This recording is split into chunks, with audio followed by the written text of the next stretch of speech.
Hola, estamos aquí en Chiapas, en el sur de Chiapas. Este es mi primo, Rodrigo.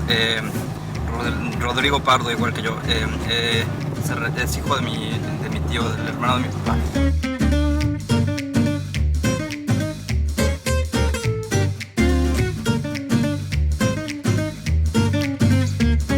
¿Sumidero? Sí, ¿Qué tal? sí, Ángulo que le tomes, qué ángulo que está impresionante, ¿no? sí. Arriba, abajo, en todos lados.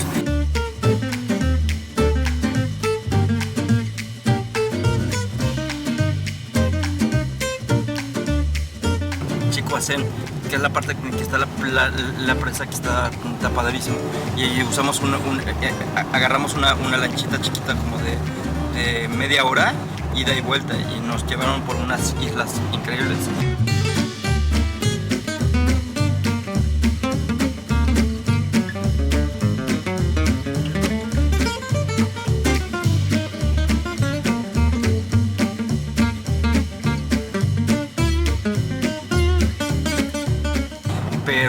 Pero prácticamente eso fue lo que hicimos en el cañón. Y luego fuimos a la parte de arriba del cañón y fuimos a un par de miradores que están increíbles.